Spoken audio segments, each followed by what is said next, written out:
여기가 바로 천국입니다. 고도 정담.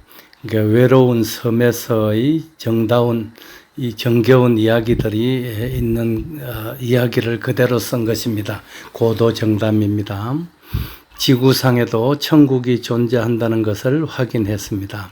한금손은 지금까지 수십여 년을 해외 오지로 떠돌면서 그 지역의 문화와 역사 그리고 지역의 특산물들을 연구하고 개발하는 데 힘써온 사람입니다.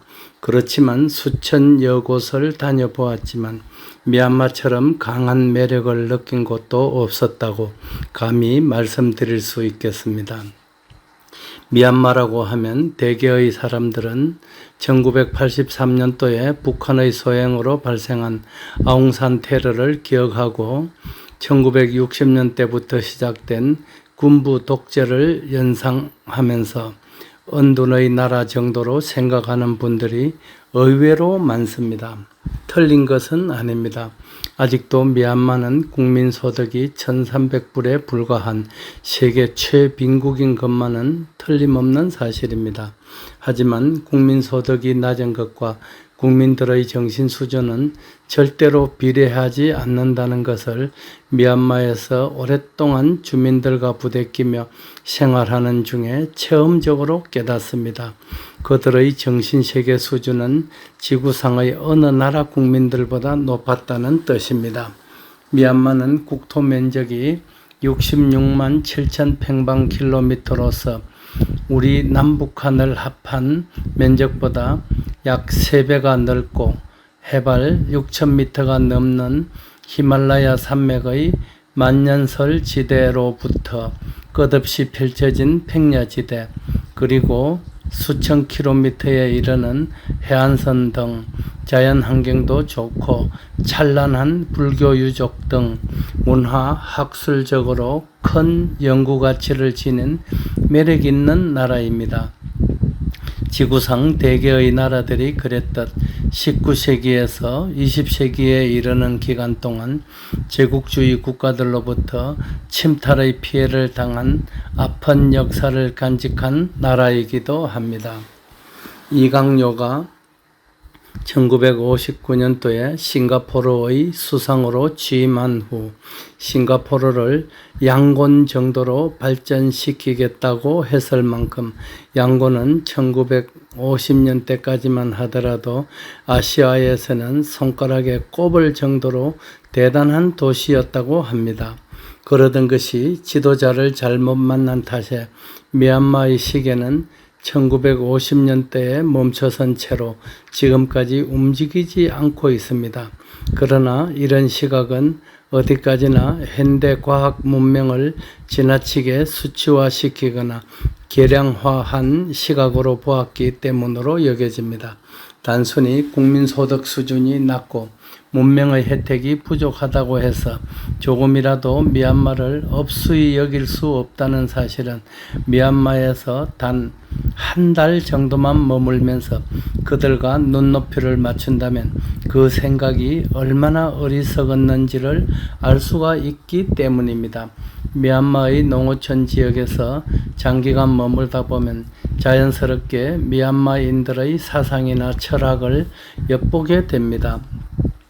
그런 면에서 사업의 성격상 농촌이나 어촌, 산촌 지역을 주로 찾아가야 하는 한금손에게는 미얀마라는 나라에 대해 깊이 공부할 수 있도록 기회가 부여된 것 같아서 참 다행스러운 일이라 여기고 있습니다.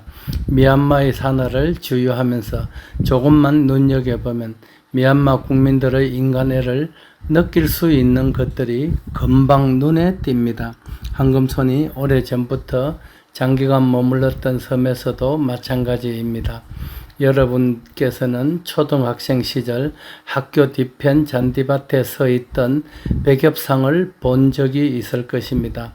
미얀마에서는 그 백엽상 크기 정도의 목재로 된 그늘막을 사람들이 많이 지나다니는 길목에 세워놓고 그 안에 20리터쯤 되는 진흙으로 빚은 단지에 물을 담아서 물컵을 함께 놓아두고 있습니다. 지나가는 사람들이 시원한 물을 마실 수 있도록 배려한 것입니다. 사계절이 거의 여름이다시피 한 열대지방에서 사람들이 길을 가다가 목이 말랐을 때 물을 마실 수 있게 한 것은 누가 보더라도 훈훈한 인간미를 느낄 수 있을 것입니다. 뿐만 아닙니다. 마을의 기퉁이에 있는 나뭇가지에는 벼이삭 다발이 매달려 있는 것을 흔히 목격합니다.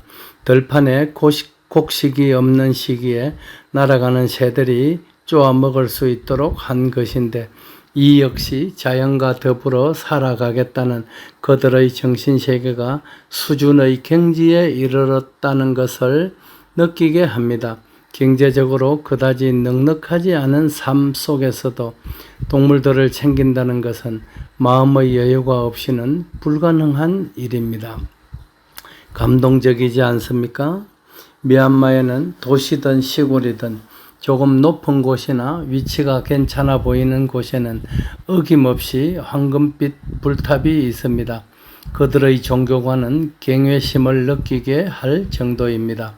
주로 음력 보름이나 매주 토요일 새벽에는 절에서 집회가 있는 날인 듯 했는데, 그 절에 다니는 신도들은 물론이거니와 길을 지나는 황금송 같은 이방인에게도 정성껏 식사를 대접하는 모습에서 또 감동을 느낍니다. 어느 날이든 이런 새벽에는 붉은색 가사, 이렇게 스님들이 입고 다니시는 그 옷을 가사라고 그렇게 부릅니다. 가사를 걸친 수십여 명 스님들께서 양은으로 만든 커다란 그릇을 하나씩 안고 일렬로 줄을 지어 동네를 순회합니다. 이때 주민들은 두 손을 모아 예를 표한 후 밥이나 과일 등 여러 음식을 스님들에게 올립니다. 이 음식들을 스님들께서는 대중공양으로 받아들이는 것입니다. 그 스님들은 신발을 신지 않고 맨발로 다니시는데 발바닥이 성치 못할 것 같아서 염려스럽기도 합니다. 미얀마 남성들은 대개가 론지라고 부르는 치마를 입고 다닙니다.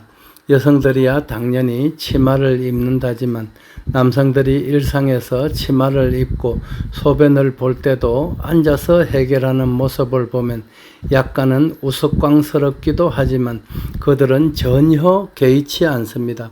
또한 미얀마인들은 슬리퍼를 신는데 우리가 신는 슬리퍼와는 행태가 다릅니다. 끈이 달려서 엄지와 검지발가락 사이에 끈을 낄 수 있도록 된 슬리퍼입니다. 공무원들이나 회사원들도 업무를 보거나 외출을 할 때 치마를 입고 이 슬리퍼를 신는데 우리가 보기에는 좀 어색합니다. 미얀마 사람들은 남녀를 불문하고 다나카라고 부르는 베이지색 분을 얼굴에 바르고 다닙니다. 다나카는 15cm 정도 길이의 건조된 발톱만한 나무 토막을 숫돌 같은 돌에 갈아서 물에 익힌 다음 얼굴이나 팔 등에 바릅니다. 피부가 햇볕에 타는 것을 막아주는 일종의 선크림으로 이해하시면 되겠습니다. 그곳에는 또한 남성들만의 전유물이 있습니다. 꽁냐라고 부르는 것인데 빌랑나무의 열매, 바텔팜이라고 그렇게 부르더군요. 을 잘게 부수어 석회와 섞은 후 푸른 나무 잎사귀에 싸서 질겅질겅 씹고 다니는 모습을 흔히 볼 수 있습니다. 약간의 마약 성분이 함유되어 있다고도 합니다만 이것을 씹으면 살아있는 쥐를 잡아먹은 고양이처럼 입 안팎이 시뻘건 핏빛으로 물이 들게 됩니다. 그리고는 이렇게 한참을 씹다가 길바닥에 아무렇지도 않게 뱉어버립니다. 거리에는 이런 핏자국이 너무나 많습니다. 이런 점은 꼭 고쳐야 하겠다고 생각됩니다. 미관상으로나 위생적으로 좋지 않기 때문입니다. 미얀마에 처음 여행하는 분들이 약간 당황스러움을 겪을 때도 있습니다. 화장실에 용변을 보러 갔을 때인데 미얀마의 화장실에는 휴지가 없는 경우가 흔한 까닭입니다. 휴지가 없는 대신 바켓에 물을 담아두고 작은 바가지를 비치해 놓았습니다. 용변을 본 후 바가지로 물을 떠서 그곳을 씻는 것이지요. 형편이 좀 나은 곳은 끝에 물총 같은 스위치가 달린 호스가 있습니다. 그 호스를 이용하여 역시 그 부위를 씻습니다. 그러니 그런 문화를 모르는 외국인들은 당황할 수밖에요. 미얀마에서 오래 머물다 보니 이제는 미얀마인들의 사상이나 철학을 조금은 파악한 듯 싶습니다. 자연과 동화되어 더불어 살아가려는 미얀마인들의 착한 심성을 보고 배우면서 올해로 66을 맞는 한금소는 이제서야 인생이 무엇인지를 깨닫는 기초에 입문했다는 느낌입니다. 때묻지 않은 순수한 마음으로 삶의 진정한 가치를 추구하며 살아가는 미얀마인들이야말로 가장 행복한 사람들입니다. 물질이 행복을 가져다 주지 않는다는 것을 미얀마에 와서 터득함으로써 이제 황금손도 비로소 조금씩 철이 들고 있습니다. 오지의 섬에 살면서 그들의 눈에 비친 황금손이 어떤 모습이었는지는 모르지만 저녁 시간이 되면 동네 청년들이 왕새우, 게, 조개, 창꼬막 등 바다에서 잡은 것들을 가지고 황금손에게 옵니다. 가끔씩 황금손은 그 진귀한 선물들을 손질해서 장작불을 지펴 조리한 후 양곤에서 사온 미얀마 위스키를 꺼내 그들과 대작을 합니다. 미얀마 위스키는 40도짜리 700ml가 우리 돈으로 4,500원 정도이니까 소주값보다도 더 싼 편이지요. 그런데 이 미얀마 위스키 상당히 품질이 좋습니다. 말은 통하지 않지만 가슴과 눈빛만으로도 충분히 의사소통이 됩니다. 그들은 황금손과 만나는 것만으로도 즐거워합니다. 황금손도 당연히 즐겁습니다. 미얀마에서 지내다가 한국으로 돌아가면 한국의 지인들이 황금손의 얼굴이 좋아졌다는 말씀들을 하시는데 이제 그 이유를 알 것도 같습니다. 지구상에 천국이 존재한다면 여기가 바로 천국이 아닐까 싶습니다. 오늘은 음력으로 6월 24날 고국에는 6호 태풍 카눈이 길을 잃고 떠돌다가 우리나라에 상륙한다고 하네요. 태풍이 무사히 지나갔음 싶습니다. 문득 고향이 그리워집니다. 하늘에는 언제나 그랬듯 또 별들의 향연이 펼쳐졌습니다. 마을 청년들이 물러가고 이제 잠자리에 들어야 할 시간입니다. 한국보다 2시간 반이 늦은 시차를 가진 미얀마입니다.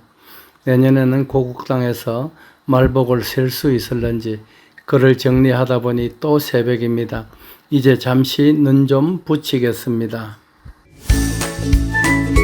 배대열의 세상만사. 구독과 좋아요를 눌러주시면 황금소는 큰 힘을 얻습니다.